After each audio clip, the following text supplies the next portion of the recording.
Ahora vamos a ver la parte de fisiología, ¿ya? La parte de fisiología. Y acá vamos a ver las propiedades del corazón. Acuérdense, el corazón tiene 6 propiedades. Automatismo, porque es capaz de formar automáticamente, ¿no? De forma espontánea, ¿qué forma? Su potencial de acción. El corazón solito forma su potencial de acción. No es necesario un estímulo. Pero no solo forma su potencial de acción, sino también lo conduce. Y la conducción del potencial de acción se llama dromotropismo, ¿ya? Entonces, automatismo es que solito forma su potencial de acción de forma espontánea, y dromotropismo es conducción del potencial de acción. Batmotropismo es la capacidad de excitabilidad del corazón. Cronotropismo tiene que ver con la frecuencia cardíaca, y ionotropismo tiene que ver con la fuerza de contracción, que viene a estar representado por la sístole, ¿no? Y lusotropismo es la capacidad de relajación del corazón, que viene a ser la diástole, ¿no? Entonces, forma su impulso, automatismo, lo conduce, dromotropismo, se excita, batmotropismo, tiene frecuencia, cronotropismo, fuerza de contracción, ionotropismo, que depende del ion calcio, y lusotropismo, la capacidad de relajación o diástole. Muy bien, esas son entonces las 6 propiedades. Comencemos con lo primero, que viene a ser la actividad eléctrica, ¿no? Porque antes que el corazón tenga su actividad mecánica, antes de la actividad mecánica está la actividad eléctrica. Y eso está representado por el sistema sinusal, que son las células especializadas en producir y conducir el impulso eléctrico. Entonces tienes que acordarte del marcapaso primario, ¿no? Que viene a ser el nodo sinusal. El nodo sinusal, o también llamado nodo de Kate y Flack. Nodo de Kate y Flack. ¿Dónde se ubica? En el techo de la aurícula derecha, en la desembocadura de la vena cava superior. Ahí está el nodo sinusal. Luego el nodo sinusal, a través de los haces internodales, le pasa el impulso al marcapaso secundario. ¿Quién es el marcapaso secundario? El nodo aurículo ventricular, o también llamado de Aschoff y Tawara, Aschoff y Tawara, el nodo AB. Entonces, del nodo sinusal le pasa el impulso al nodo AB, ubicado en el triángulo de Koch, ¿no es cierto? El nodo B está ubicado en el triángulo de Koch. Luego el haz de His, rama derecha, rama izquierda, y termina en el último componente, que viene a ser considerado el marcapaso terciario, que vienen a ser las fibras de Purkinje. Entonces, primero quisiera que se recuerden los 3 marcapasos que pueden haber en el corazón. Entonces, el marcapaso primario es el fisiológico, que es el nodo sinusal, ¿no? El nodo sinusal, que está en el techo de la aurícula derecha. El marcapaso secundario, el nodo AB, que está ubicado en el triángulo de Koch. Y el marcapaso terciario, las fibras de Purkinje, que están en el subendocardio y que van a directamente darle el impulso eléctrico al músculo cardíaco, ¿no? Son los que ya directamente le dan el impulso al músculo cardíaco. Esos son los 3 marcapasos. Tienen su peculiaridad. El nodo sinusal es el que se despolariza más rápido. Su frecuencia de despolarización es de 60 a 80 latidos por minuto. Es por eso que es el marcapaso primario, porque su despolarización es más rápido. En cambio, el nodo AB, su despolarización es de 40 a 60.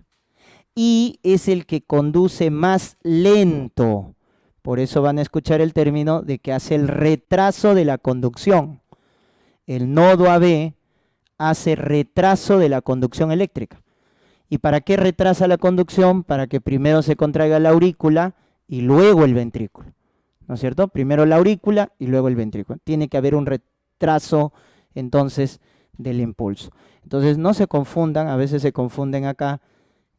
Una cosa es despolarizarse, porque la despolarización va a determinar la frecuencia cardíaca, y otra cosa es la conducción. Entonces, si a ti te dicen, ¿quién se despolariza más rápido? Se despolariza más rápido el nodo sinusal, por eso es tu marcapaso primario. ¿Quién conduce más lento? El nodo AB, que hace el retraso, y su despolarización es de 40 a 60. Y las fibras de Purkinje, su despolarización todavía es más lenta, miren, 20 a 40. Su despolarización es 20 a 40 latidos por minuto, pero es el que tiene la mayor velocidad de conducción. Por eso les menciono que no se confundan despolarización con velocidad de conducción. Son conceptos diferentes. La despolarización de las fibras de Purkinje es 20 a 40, que es la frecuencia, pero si me preguntan la velocidad, son los que tienen la mayor velocidad de conducción. Puede llegar hasta 2 metros por segundo su velocidad de conducción de las fibras de Purkinje, ¿ya? Son los que tienen la mayor velocidad.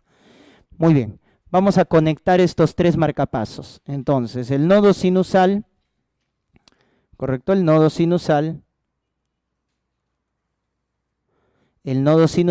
está conectado con el nodo AB a través de 3 haces internodales, ¿da? 3 haces internodales, uno anterior, uno medio y uno posterior, ¿da? Anterior, medio y posterior. Ya está. El más importante es el posterior, porque por ahí pasa la mayor cantidad del impulso eléctrico del nodo sinusal al nodo AB. Le llaman el haz de Thorel. Haz de Thorel, ¿ya? El medio es el haz de Wenkenbach, ¿ya? Haz de Wenkenbach. Y el anterior, algunos casos le llaman el haz de James, ¿ya? En algunos casos. Muy bien, entonces tienes el anterior, el medio y el posterior. El más importante, el posterior. Todo esto está en la aurícula derecha. Todo esto es en la aurícula derecha, ¿no es cierto? Ya está. Entonces, cuando te preguntan quién lleva el impulso a la aurícula izquierda, el que lleva el impulso a la aurícula izquierda es el haz de Bachmann. Ajá, el haz de Bachmann. Es el que lleva el impulso a la aurícula izquierda, porque todo esto de acá estamos en la aurícula derecha, ¿no? En la aurícula derecha. Por eso el ciclo cardíaco es más rápido o comienza un poco antes que el lado izquierdo, ¿no? El lado derecho comienza un poco antes que el lado izquierdo. ¿Por qué? Porque en el lado derecho el impulso eléctrico va a ir primero, después va a ir hacia el lado izquierdo.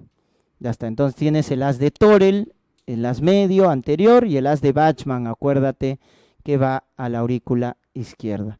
Muy bien, luego del nodo AB, el nodo AB le da al haz de His, ¿no es cierto? La conducción. ¿Dónde se ubica el haz de His? En el trígono fibroso derecho. En el trígono fibroso derecho. ¿Dónde está ese trígono fibroso? Ahora vamos a ver si acá nos deja ver. Acá, miren. Vamos a borrar esto por acá. Acá sí se deja ver, miren. ¿Ya? Para que sepan dónde está localizado. Este de acá es el trígono fibroso derecho. Miren, por encima de la válvula tricúspide. Ese es el trígono fibroso derecho. Ahí está ubicado, ¿ya? El haz de His. ¿Se puede infartar esta zona?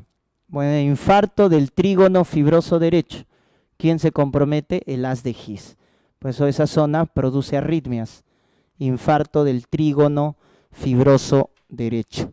Ahí se ubica el haz de His, ¿ya? Y luego el haz de His da el impulso a sus ramas, ¿no? Rama derecha, rama izquierda y termina en las fibras de Purkinje. Entonces volvemos acá. Entonces ahí está el nodo AB, haz de His, rama derecha, rama izquierda, ¿no? Y la rama izquierda, como ves, tiene una rama superior y una rama inferior a su vez, ¿no? Ya está. Y termina en las fibras de Purkinje, que finalmente son las que van a llevar al músculo el impulso eléctrico, ¿ya? Muy bien, ese es el famoso entonces sistema sinusal, ¿ya? El sistema eléctrico. Ahora, ¿qué pasa a nivel celular? Entonces, a nivel celular vamos a recordar el potencial de acción. Recuerden que hay dos tipos de potencial de acción en el corazón. El potencial de acción rápido, que lo tienen quienes, las células contráctiles de la aurícula y del ventrículo y las fibras de Purkinje tienen potencial de acción rápido, ¿ya? Y el potencial de acción lento, que lo tienen nuestros marcapasos. El primario, que es el nodo sinusal, y el secundario, que es el nodo AB. Entonces hay dos tipos de potencial. Si a ti te preguntan cuál es el más frecuente, el rápido, ese es 80%. El 20% es el lento. Entonces, si no te especifican nada, tú siempre tienes que pensar en lo más frecuente. Entonces, si no te dicen nada, obviamente cuando te preguntan de potencial de acción, siempre te hacen referencia al rápido. Te tendrían que decir, ¿no? En el potencial de acción lento que tienen los marcapasos, ¿qué es lo que pasa? Entonces, el más frecuente y el que siempre encuentran en los textos, etcétera, es el rápido, que lo vamos a ver acá. Miren la forma que tiene el potencial de acción rápido, ¿no? Típico del músculo cardíaco. Entonces, tenemos acá, como ven, 5 fases, ¿ya? 5 fases. Entonces, comenzamos con la inicial. ¿Cuál es la inicial? La fase 4. La fase 4 que viene a ser el potencial de reposo. Entonces, la fase 4, ponemos acá, potencial de reposo. Este potencial de reposo, acuérdense, se produce porque afuera de la célula es positivo y adentro es negativo, ¿correcto? Afuera es positivo y adentro negativo. Ese es el potencial de reposo. Por lo tanto, ¿quién lo produce? La bomba de sodio y potasio. Porque recuerda que la bomba de sodio y potasio saca 3 sodios y mete 2 potasios. Entonces está sacando un positivo más hacia afuera. Saca 3 sodios y mete 2 potasios. Está sacando un positivo más afuera. Por eso el potencial de reposo afuera es positivo y adentro es negativo, ¿ya? La bomba de sodio y potasio. Muy bien. Y tiene una forma horizontal, ¿no? Forma horizontal. Ya está. Cuando viene un estímulo, entonces la célula está en su potencial de reposo. Cuando viene un estímulo, entonces se produce la fase 0. La fase 0 es la fase de despolarización. Y la fase 0 es rápida. Por eso el potencial de acción es rápido. La velocidad depende de la fase 0. Entonces, ¿por qué este potencial de acción es rápido? Porque en la fase 0 se abren canales de sodio rápidos. Entonces es en la fase 0 donde va a entrar sodio por canales rápidos. Y por eso se despolariza, ¿no? Porque el sodio al ingresar, el interior se va a tornar positivo y afuera negativo, porque el sodio está ingresando. Eso se llama despolarización, ¿no? Despolarización. Muy bien, entonces en la fase 0, entrada de sodio, se despolariza. Luego la fase 1 se le llama repolarización precoz, porque en la fase 1 va a salir. ¿Quién sale? Potasio, ¿ya? Entonces se abren canales de potasio. Y el potasio va a buscar salir, porque recuerden que el potasio es más abundante en el intracelular. Entonces el potasio va a querer salir. Y de esa manera va a repolarizar. Y luego tienen la fase 2, llamada fase de meseta, que es donde se abren canales de calcio. Muy importante la fase 2, porque en la fase 2 entra calcio, ¿correcto? En la fase 2 entra calcio, que va a servir para la contractibilidad. Para la contractibilidad. Y finalmente la fase 3, que viene a ser la repolarización tardía o repolarización final, donde se van a abrir ya más canales de potasio, a diferencia de la fase 1, acá se abren más canales de potasio, con lo cual la célula termina repolarizándose finalmente, porque el potasio va a salir. Entonces nuevamente carga afuera positivo y adentro negativo. Repolarización tardía, fase 3, potasio, ¿ya? Entonces eso tienen que tener presente. Muy bien, entonces repito, fase 4, su potencial de reposo. Fase 0, entra sodio por canales rápidos. Fase 1, repolarización precoz, potasio. Fase 2, entrada de calcio, meseta. Y fase 3, repolarización tardía, donde sale potasio. ¿Da? Muy bien, por eso es básico, ¿no? Te dicen sodio, ¿dónde participa el sodio? En la despolarización. Potasio en la repolarización. Ese es un concepto básico que deben recordar. Ahora bien, cuando la célula está en fase 0, 1 y 2, ningún estímulo lo puede volver a excitar. Cuando la célula está en fase 0, 1 y 2, así venga un estímulo muy intenso, no lo puede volver a excitar. Por eso recibe el nombre de periodo refractario absoluto. Acá ningún estímulo excita al corazón, así sea intenso, no lo puede excitar. Cuando está en fase 0, 1 y 2. Pero cuando está ya en la fase 3,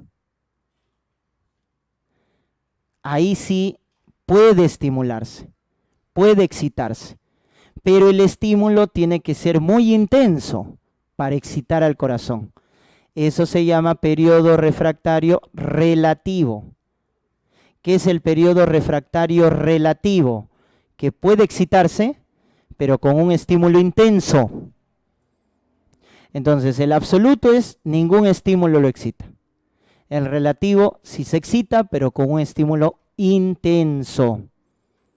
Y la última parte ya, la colita, ¿no?, de la fase 3, lo último, es que puede excitarse el corazón, pero con un estímulo de baja intensidad. Se llama periodo excitatorio supranormal. Periodo excitatorio supranormal. Entonces tienen ahí 3 periodos, ¿ya? Absoluto, nada lo estimula. Relativo, sí, pero con un estímulo intenso. Y el periodo excitatorio supranormal se excita con un estímulo de baja intensidad, ¿ya? Entonces, si te das cuenta, ¿dónde aparecerán las arritmias? ¿En qué fase? ¿Dónde se podrá desorganizar la conducción eléctrica? Acá, en las 2 últimas, en el relativo y en el excitatorio supranormal. Acá aparecen las arritmias. Entonces, el que está involucrado es la fase 3. ¿Y quién participa en la fase 3? ¿Qué ion? Potasio. Por eso, ni bajes ni subes el potasio. Tú alteras el potasio en la sangre y el paciente se muere de una arritmia ventricular. Por eso el potasio es muy sensible para la actividad cardíaca, porque en la fase 3 es donde se dan las arritmias ventriculares. Una conocida, el Torsades de Points, ¿ya? Su origen del Torsades de Points está en la fase 3, porque el corazón no termina de repolarizarse y nuevamente se excita. No termina de repolarizarse y nuevamente se excita.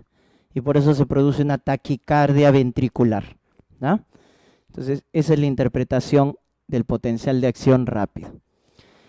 En el lento, que les he dicho es lo más raro, pero les pueden preguntar, ¿qué pasa con el potencial de acción lento de los marcapasos?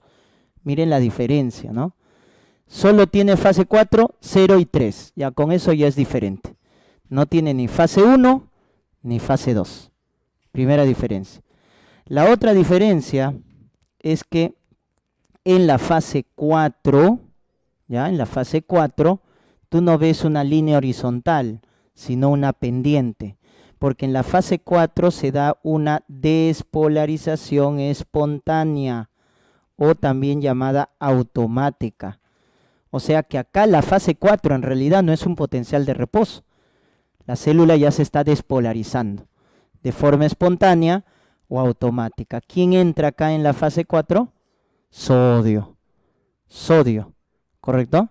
Es por eso que se despolariza de forma espontánea o automática.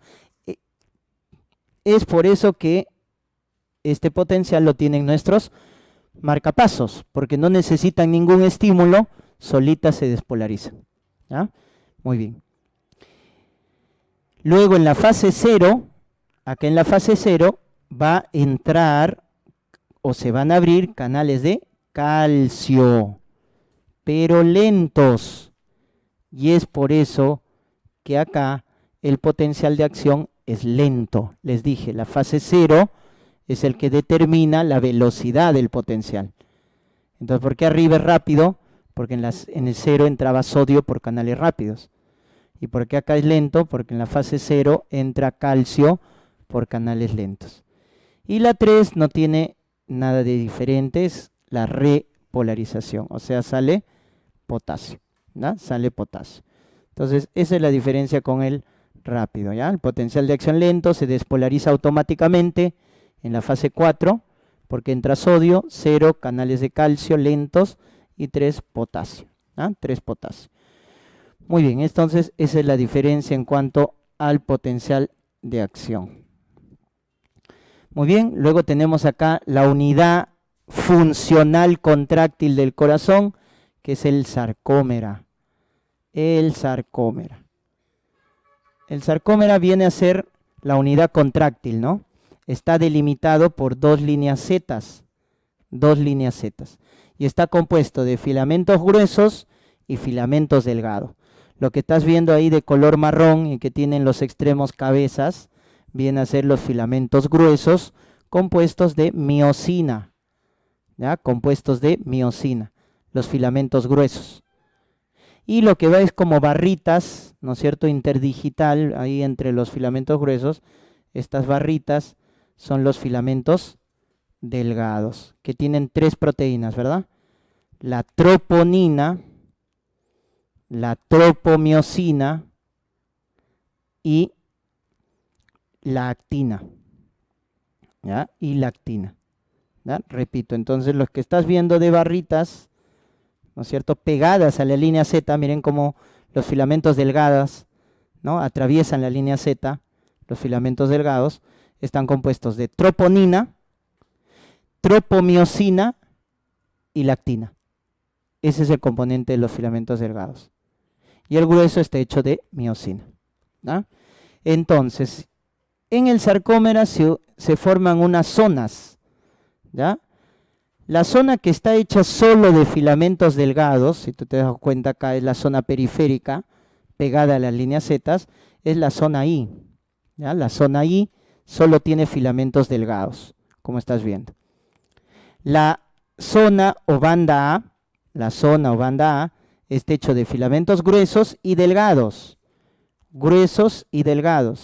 la banda A.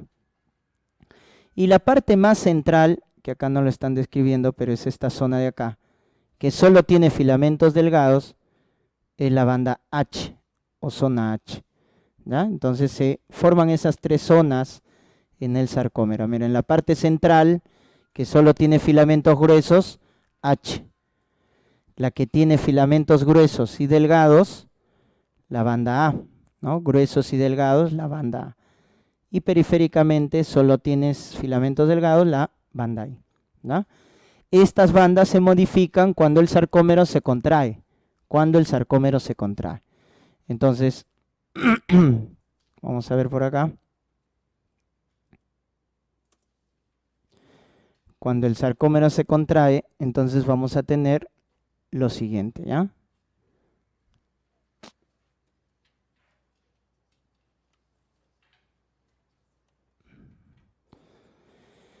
Ya, entonces teníamos las 2 líneas Z, ¿no es cierto?, que delimitan el inicio y el fin de una sarcómera, ¿no?, del sarcómero. Entonces, tienes en la zona periférica lo que es los filamentos delgados y en la zona central esto de acá que son los filamentos gruesos, ¿correcto? Ya está. Esto es cuando el sarcómero está relajado, pero cuando el sarcómero se contrae, ahorita vamos a ver por qué se contrae, entonces, ¿qué pasa en la contracción del sarcómero? Se acercan las 2 líneas Z, ¿ah? Se acercan las 2 líneas Z. ¿Y eso por qué pasa? Porque el filamento grueso jala a los filamentos delgados, hace una especie de remo, ¿no? El grueso jala al filamento delgado sobre sí mismo, de tal manera que las 2 líneas Z se acercan. Entonces los filamentos gruesos lo que hacen es jalar a los filamentos delgados, de tal manera que estos se van a acercar. Entonces esto es cuando está relajado y esto es cuando está contraído, ¿ya? Entonces, ¿qué es lo que pasa con las bandas, ¿no? Con las zonas. Habíamos dicho, esta parte central es la zona H, esta parte de acá que contiene todo el filamento grueso es la banda A y la periférica es la banda I. Entonces, ¿quién desaparece? Miren, la H desaparece. ¿Quién se acorta? La banda I. La banda I se acorta. ¿Y quién no se modifica? La A. Se mantiene constante. La banda A se mantiene constante. Eso es lo que pasa en la contracción del sarcómero. La banda A se mantiene constante, no cambia, la I se acorta y la H desaparece. ¿Da? Eso es lo que pasa en la contracción del sarcómero, ¿da? Del sarcómero, que es la unidad funcional contráctil del miocito cardíaco, ¿da? Del miocito cardíaco. Muy bien, ¿y cómo se da esa contracción del sarcómero, no? Entonces, esto es lo que pasa, miren. Hay una estructura en el miocito cardíaco, todo esto es el miocito cardíaco, ¿ya? Y hay una estructura en la parte externa que se llama túbulo T, ¿ya? Túbulo T. Por ese túbulo va a venir el potencial de acción, por ese túbulo T, el impulso eléctrico.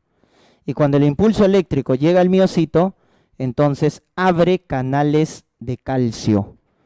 Entonces el calcio, miren, que ustedes se recuerdan en qué etapa entraba, en la fase 2, ¿no? De meseta, acá, la que revisamos.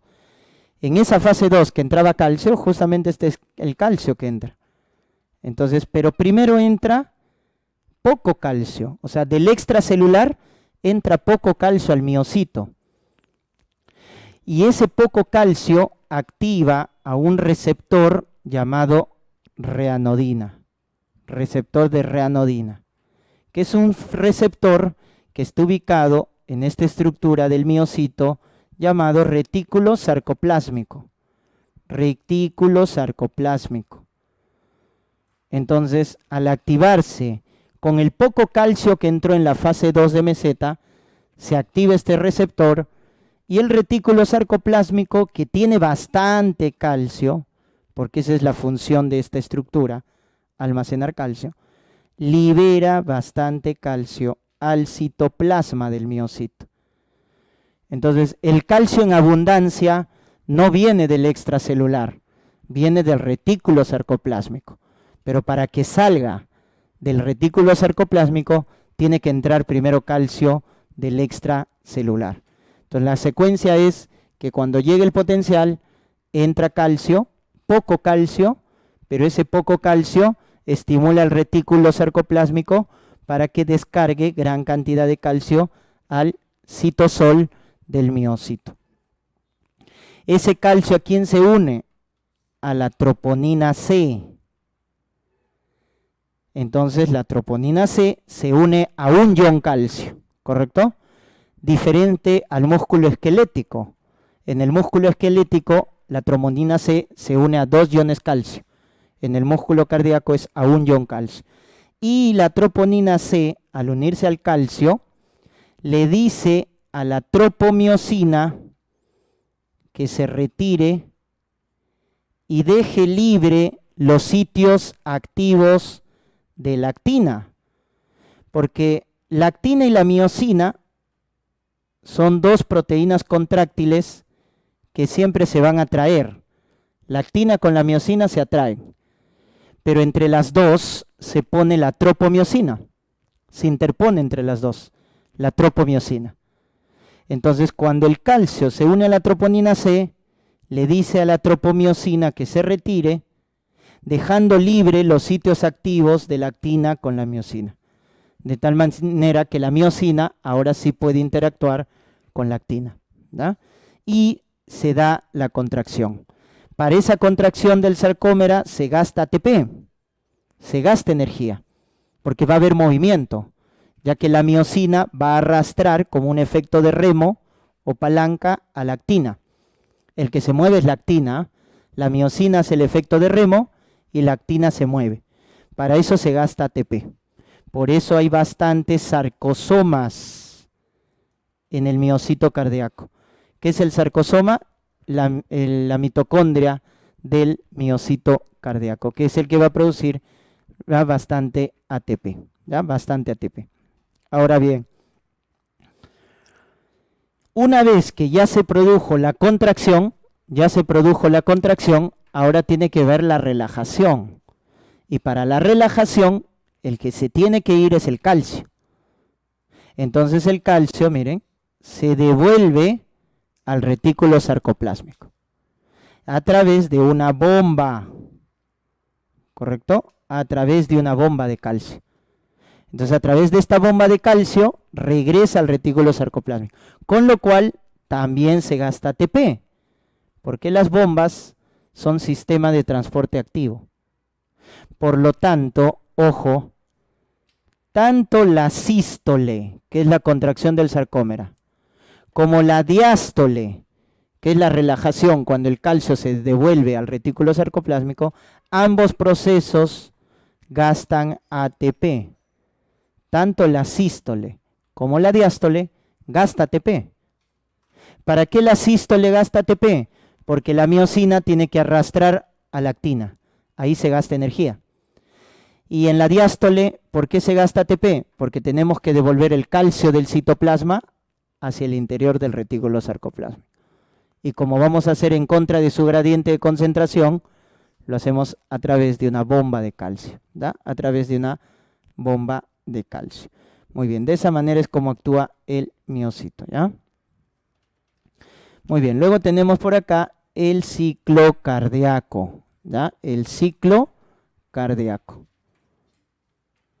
que ya viene a ser la actividad mecánica. El ciclo cardíaco, recuerden entonces, está formado de diástole y sístole, ¿no? Hemos dicho, el que dura más es la diástole, ¿ya? El que dura más es la diástole, ¿ya? 2/3 es la diástole. Y la diástole en el ciclo cardíaco tiene 2 etapas, ¿ya? La diástole en el ciclo cardíaco tiene 2 etapas. Lo que viene a ser, la que dura más, el llenado ventricular. Dura 0.5 segundos. Y la relajación isovolumétrica. Ya están. Esas son las 2 etapas. El llenado ventricular, que dura 0.5 segundos, y la relajación isovolumétrica, que dura 0.1 segundo. A su vez, el llenado tiene 3 etapas. El llenado rápido, que es 70%, el llenado lento, también llamada diástasis. ¿Ya? El llenado lento también se llama diástasis, 10%. Y como esto es un ciclo, volvemos acá, es la última etapa del llenado, que viene a ser la contracción auricular, que es 20%. ¿Ya? Entonces, primero es llenado rápido, segundo llenado lento, diástasis, y la última etapa del llenado, contracción auricular, ¿ya? Porque este es un ciclo, ¿no? Regresa al inicio. Entonces este es un ciclo. Entonces miren, llenado ventricular, llenado rápido, llenado lento, y la última etapa del llenado, contracción auricular. Ya está. Es la que dura más. Si tú quieres llenar al ventrículo, por lo tanto acá las valvas aurículo-ventriculares están abiertas. ¿Para qué? Para que las aurículas llenen al ventrículo. Entonces, para que las aurículas llenen al ventrículo, las válvulas auriculoventriculares tienen que estar abiertas. Entonces, una vez que se abran, ¿no es cierto?, la mitral y la tricúspide, primero el llenado es rápido, porque la aurícula va a tener bastante presión. Entonces, al inicio es rápido, 70% ese es el llenado.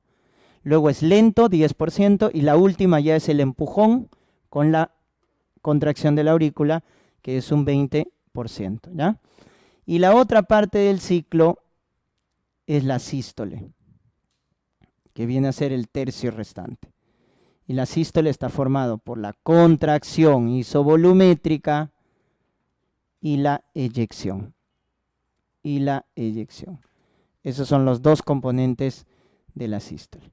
La eyección dura 0.2 segundos y la contracción isovolumétrica 0.1 segundo. Total, todo el ciclo cardíaco dura 0.9 segundos. 0.9 segundos, ¿no? El ciclo cardíaco. Muy bien. Entonces, Entonces, como ven acá, la sístole tiene la eyección y la contracción isovolumétrica. Ya está.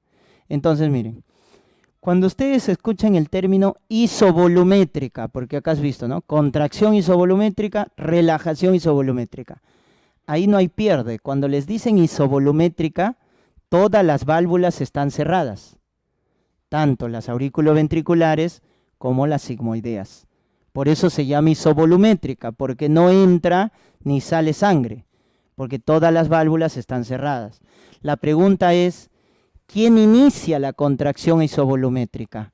El que inicia la contracción isovolumétrica es el cierre de las auriculoventriculares. ¿Y quién inicia la relajación isovolumétrica? El cierre de las sigmoideas. Dicho de otra manera, entonces, en la contracción isovolumétrica se cierran las auriculoventriculares y en la contracción isovolumétrica y en la relajación isovolumétrica se cierran las sigmoideas. ¿Ya? Se cierran las sigmoideas. Eso es lo que da el inicio a estas dos etapas. Ahora, la diferencia es, todas las válvulas están cerradas, pero en la contracción isovolumétrica la presión en el ventrículo está aumentada.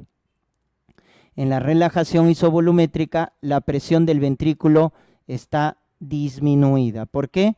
Porque en la contracción isovolumétrica el ventrículo está lleno de sangre, ahí lo estás viendo. El ventrículo está lleno de sangre, por eso su presión está aumentada. Pero todas las válvulas están cerradas. Entonces, cuando te digan, todas las válvulas están cerradas, isovolumétrica.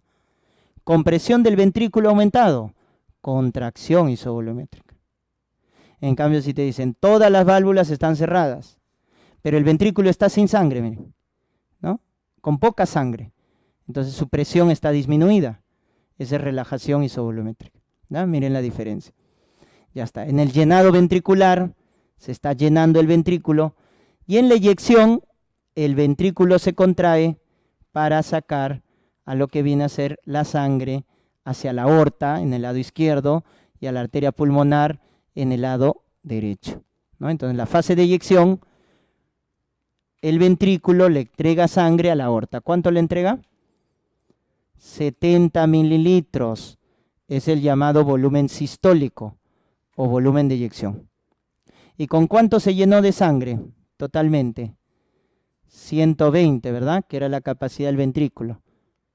Eso se llama volumen telediastólico. Volumen tele es al final, ¿no? Proto al inicio, meso al medio, tele al final. Telediastólico, al final de la diástole, cuando se llena completamente, es 120 mililitros, ¿no? 120 mililitros. Entonces, ¿qué es lo que pasa? El ventrículo se llena, en el llenado ventricular, al final del llenado, 120 mililitros. Ese es el volumen telediastólico. Una vez que se ha llenado con 120, luego viene ya la fase de eyección, y en la eyección le entrega a la aorta, ¿no es cierto? Le va a entregar a la aorta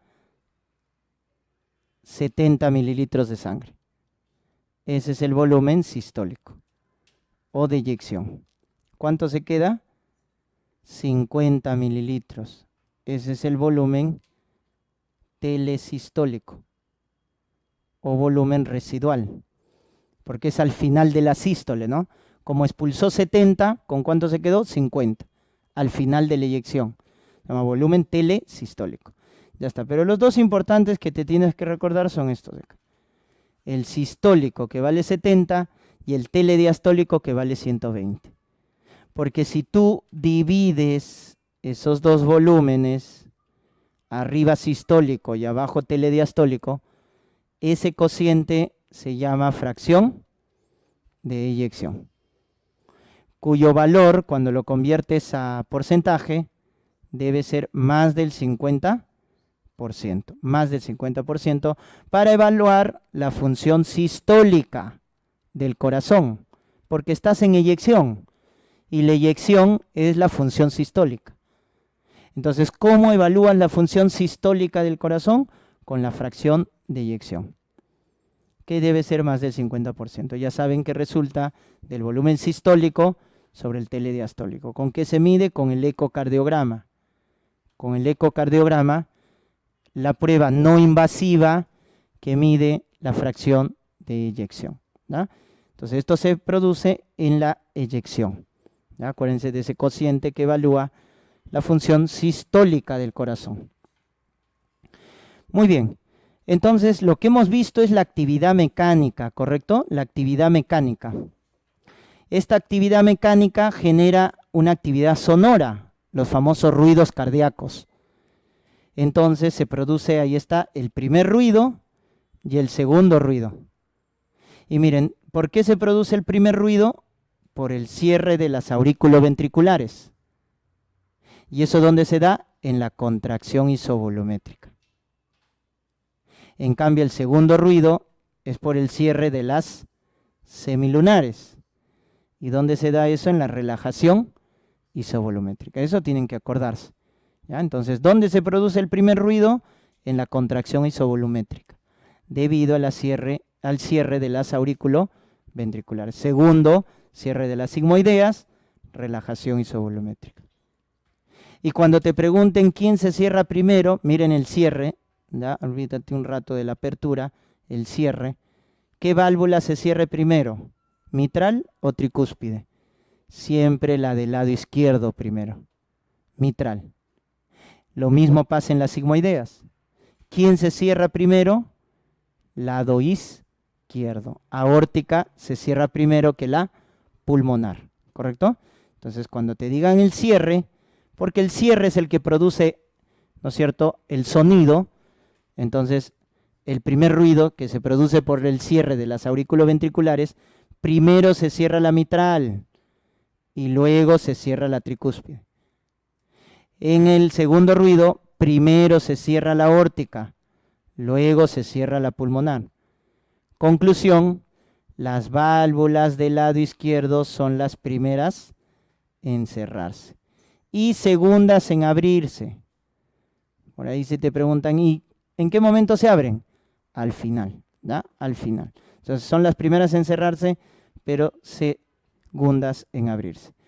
Muy bien, entonces eso es lo que tienen que recordar. Y los ruidos patológicos, ahí está, miren, tercer ruido y cuarto ruido, se producen en la diástole, porque el primer ruido se produce en el llenado rápido.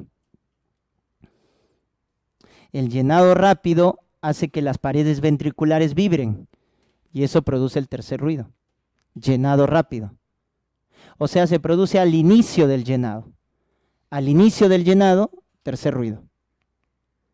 Y al final del llenado, ¿quién está al final del llenado? La contracción auricular. Se da el cuarto ruido. Al final del llenado. Porque la contracción auricular se produce en la última etapa del llenado.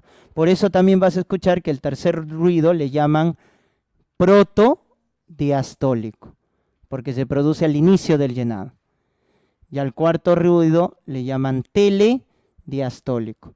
Se producen al final del llenado, ¿no? Se les llama ritmo de galope en insuficiencia cardíaca, ¿no?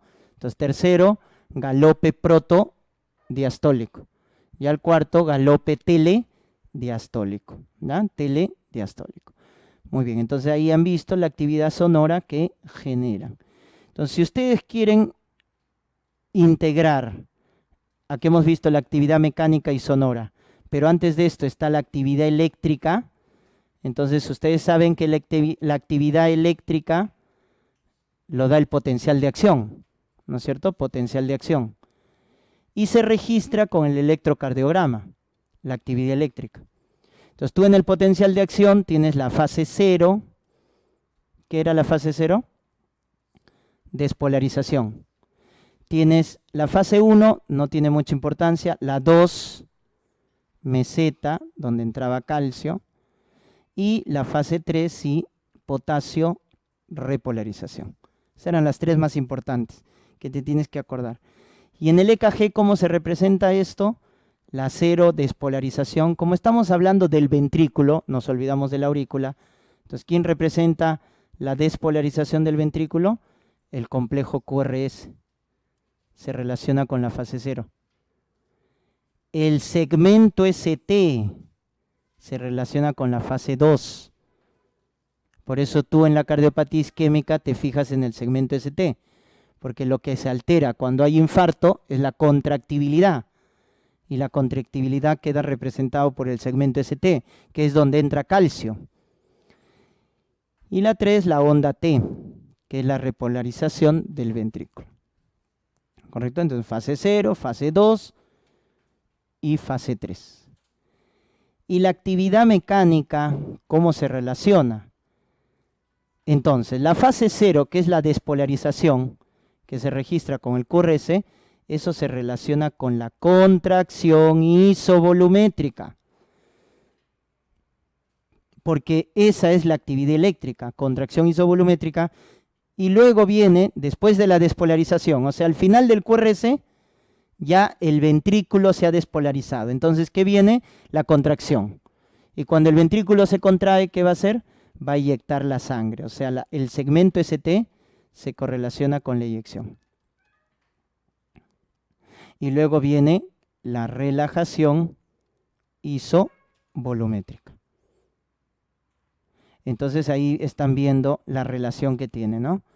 Y finalmente los ruidos, en la contracción isovolumétrica, el primer ruido, por el cierre de las auriculoventriculares, relajación, segundo ruido, ¿correcto? Segundo ruido. Y ya en el llenado, que sería el otro ciclo cardíaco, el llenado, el tercero y el cuarto, ¿no? Tercero llenado rápido y cuarto la contracción auricular. Entonces, fase 0, complejo QRS, contracción isovolumétrica, primer ruido. Esa es la secuencia. Y acá igual, fase 3, onda T en el EKG, relajación isovolumétrica en el ciclo y segundo ruido. Y la fase 2 de meseta se relaciona con el segmento ST y con la eyección, ¿no? Que evalúa la función sistólica, recuerden. La eyección evalúa la función sistólica, ¿no? Esa es la relación entonces entre la actividad eléctrica, la actividad mecánica y la actividad sonora en el ciclo cardíaco, ¿ya? En el ciclo cardíaco. Muy bien, luego tenemos por acá la regulación, los determinantes de lo que viene a ser el gasto cardíaco. ¿Cómo determino el gasto cardíaco? Recuerden, el gasto cardíaco es volumen sistólico por frecuencia cardíaca. Volumen sistólico, 70 mililitros. Frecuencia cardíaca, 70 latidos por minuto. Por eso, convirtiéndolo a litros, más o menos sale 5 litros por minuto, ¿no? 5 litros por minuto, el gasto cardíaco. Recuerden, gasto es volumen por frecuencia cardíaca.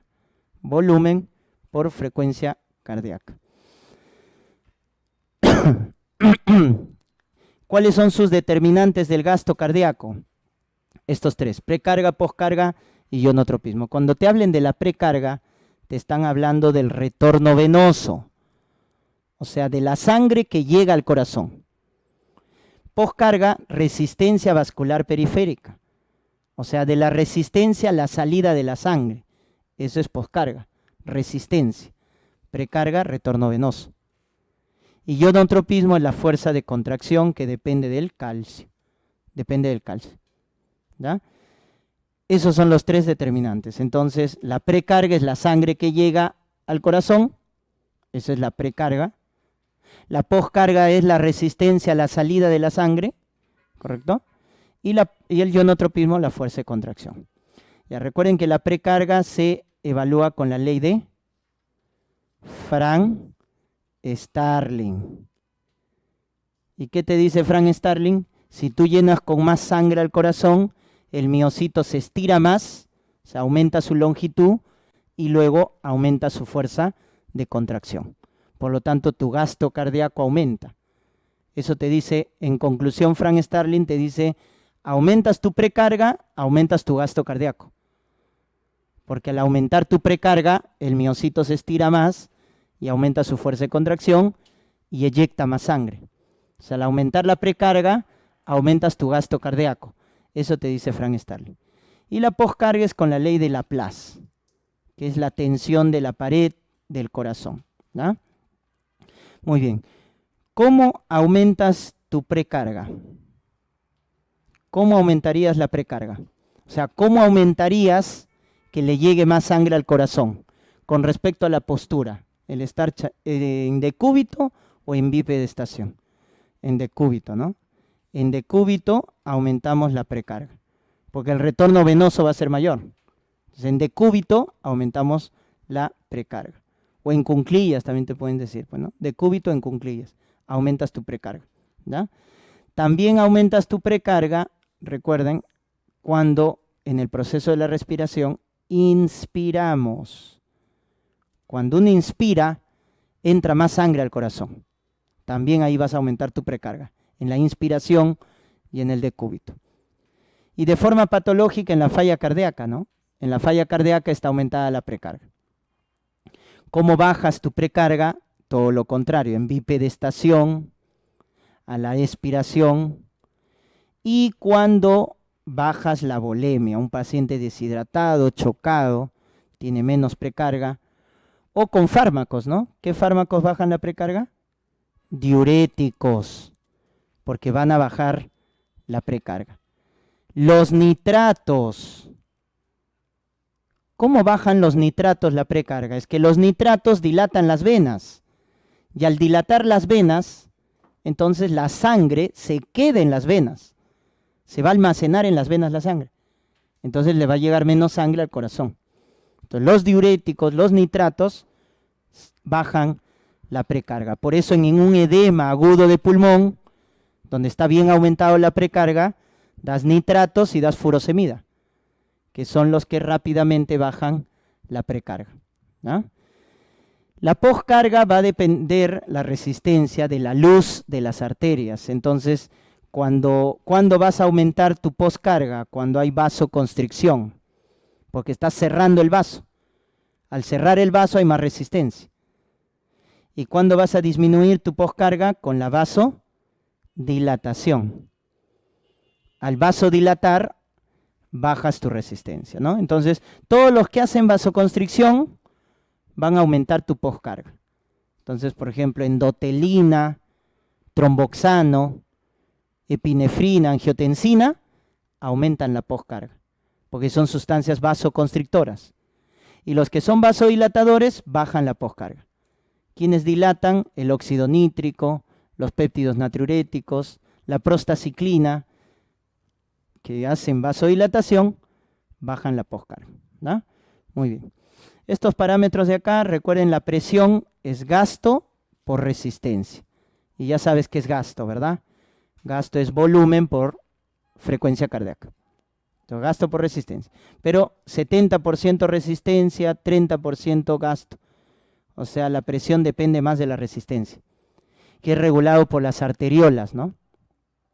La presión de pulso es la diferencia de la presión sistólica sobre la diastólica. ¿Cuánto mide la sistólica normal? 120, la diastólica 80. Entonces, ¿cuánto es la presión de pulso? 40. 40. Esa presión de pulso aumenta en una valvulopatía, la insuficiencia aórtica. ¿Quién aumenta la presión de pulso? La insuficiencia aórtica. Porque en la insuficiencia aórtica vas a tener más presión sistólica y menos presión diastólica. Por lo tanto, la diferencia aumenta. Por eso te produce el pulso amplio, ¿no? O pulso Zeller, que le llaman en semiología, la insuficiencia aórtica. Y presión arterial media, lo que haces es tu presión de pulso, que era sistólica sobre diastólica, lo divides entre 3. Y le sumas la presión diastólica, ¿no? Entonces, a tu presión de pulso, que es 40, lo divides entre 3, sale 10 punto algo, más tu diastólica, 80, o sea, más o menos sale 90 milímetros de mercurio, tu presión arterial media, que es un parámetro que mejor evalúa la perfusión tisular. O sea, más que la sistólica y la diastólica separados, la presión arterial media te evalúa mejor la perfusión de los tejidos, ¿da? Entonces, a tu presión de pulso lo divides entre 3 y le sumas la presión diastólica, ¿no? Te pueden preguntar, ¿no? Calcula la presión arterial media y te dan la sistólica con la diastólica. Muy bien, y el control de la presión arterial. ¿Cómo se controla a corto plazo la presión arterial? Con los varoreceptores. ¿Ya? Los varoreceptores son receptores de alta presión. ¿Qué quiere decir eso? Que van a captar la elevación de la presión arterial. ¿Ya? Entonces los varoreceptores son los que regulan a corto plazo la presión arterial. A corto plazo. ¿De quién estamos haciendo referencia? Del seno aórtico y del seno carotidio. Esos son los dos varoreceptores. Seno aórtico, seno carotidio. El seno aórtico, recuerden, es por el vago. Es transmitida la información por el vago. Y el seno carotidio por el glosofaringio. ¿Ya? Entonces, el seno aórtico es transmitido por el vago la información cuando la presión está elevada y el seno carotidio a través del glosofaringio. ¿A dónde lo llevan? Al bulbo. Cuando la presión aumenta, entonces el seno aórtico y el seno carotidio le mandan la información al bulbo. El bulbo recibe la información porque tiene un núcleo sensitivo, ¿no? El núcleo del tracto solitario. Es un núcleo sensitivo que capta la información de que la presión está aumentada. ¿Y qué es lo que va a hacer el bulbo?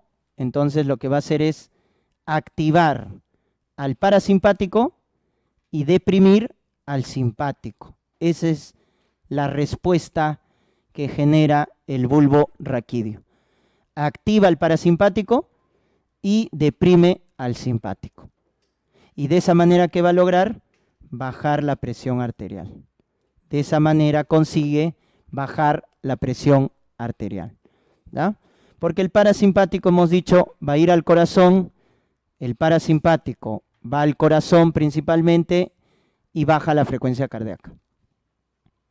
Entonces, eso es lo que hace el bulbo raquídeo. Al activar el parasimpático va al corazón y baja la frecuencia.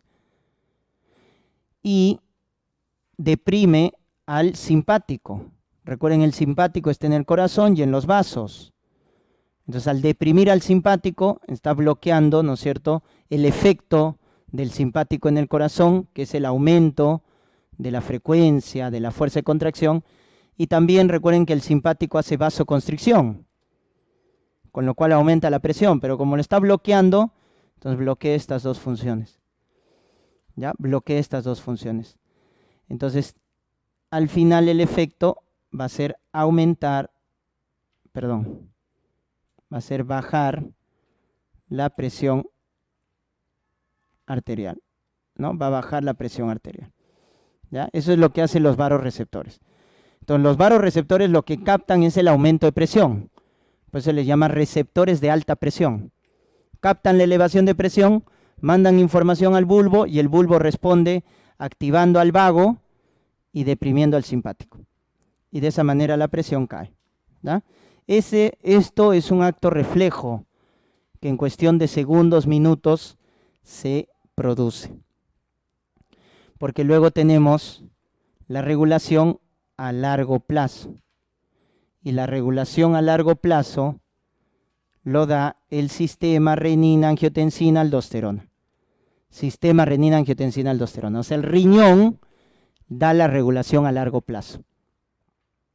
¿Y dónde comienza todo? Acá, en la arteriola aferente.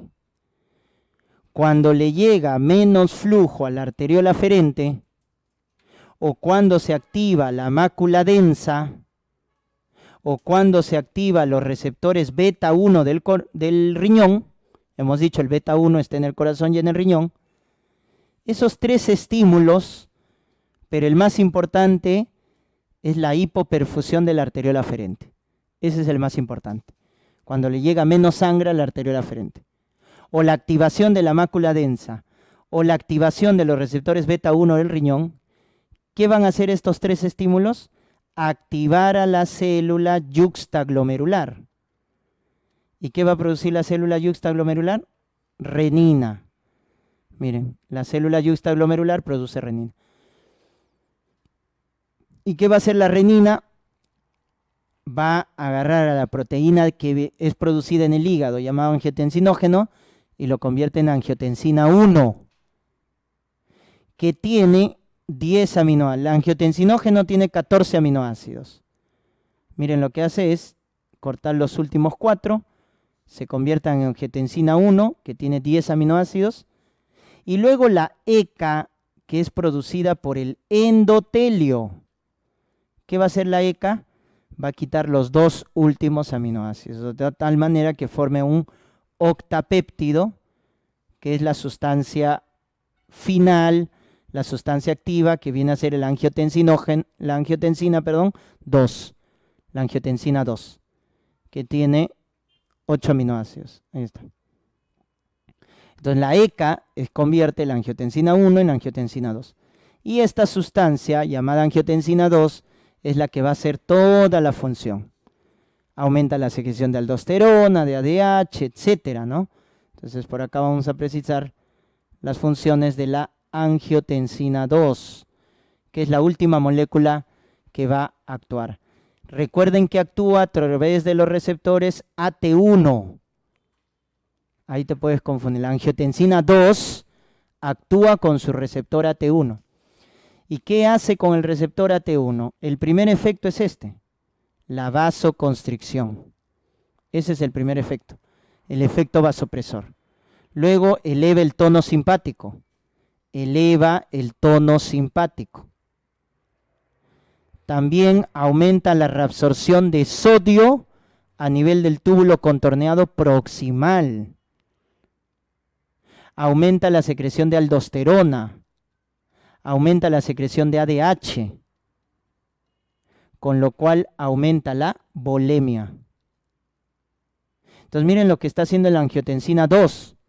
A través de sus receptores AT1, hace vasoconstricción, aumenta el tono simpático, aumenta la volemia, porque aumenta la reabsorción de sodio, aumenta la secreción de aldosterona, ADH, aumenta el centro de la sed, el paciente va a tener más sed, y lo peor que hace es fibrosis del corazón. Ese es lo grave o patológico que hace cuando hay mucha angiotensina, de manera crónica, va a estimular el llamado remodelado cardíaco. Fibrosis, hipertrofia del corazón, ¿ya? Eso es lo que hace la angiotensina 2. Por el otro lado, ¿a qué sistema tenemos? El sistema antagónico a la angiotensina es el sistema de los péptidos natriuréticos. Entonces, mientras que la hipovolemia activaba, recuerden, la hipovolemia activa el sistema renina, porque al tener menos volumen, le llega menos sangre a la arteriola aferente. Su sistema antagónico es los péptidos natriuréticos, que se activan cuando hay mucho volumen. Cuando hay una hipervolemia, el miocardio se dilata, ¿no es cierto? Se distiende porque le va a llegar más volumen. Y el miocardio, al distenderse, produce péptidos natriuréticos. ¿Ya? Entonces, ¿quién produce los péptidos natriuréticos? El miocardio. El miocardio produce los péptidos natriuréticos, antes llamado cardionatrinas o cardiodilatinas. Era el nombre antiguo que no se conocía. Después ya les llamaron péptidos natriuréticos A, que es el auricular, B, cerebral, porque se encontró en tejido nervioso, y C, endotelial. Son 3 tipos. Péptido natriurético auricular, cerebral y endotelial. El más conocido es el B, es el que más he estudiado. El péptido natriurético cerebral o tipo B. ¿Y qué van a hacer estas sustancias? Todo lo contrario de la angiotensina. Todo lo contrario de la angiotensina. Entonces, si tú te acuerdas de la angiotensina, simplemente todo lo contrario hace el péptido natriurético. A través de sus receptores va a ser vasodilatación. Van a bajar el tono simpático. Va a reducir la volemia, porque aumenta la diuresis. Baja la secreción de aldosterona, baja la secreción de ADH. pero lo más importante, es un antirremodelador endógeno. Antirremodelador cardíaco, es decir, evita la fibrosis. Por eso los cardiólogos le llaman el cardioprotector endógeno. ¿Cuál es la sustancia cardioprotectora endógena? Los péptidos natriuréticos. Es el cardioprotector. Entonces hace todo lo contrario a la angiotensina. Vasodilata, baja el tono simpático, baja la volemia, baja la aldosterona DH y es el antifibrótico endógeno. El único problema es que lo metaboliza una enzima que rápidamente, ¿no es cierto?, va a hacer que se metabolice, o sea, su tiempo de vida media es corto, segundos. Esa enzima se llama neprilicina. ¿Ya? ¿Cómo se llama la enzima que metaboliza los péptidos natriuréticos? Neprilicina. ¿Ya? Se llama neprilicina.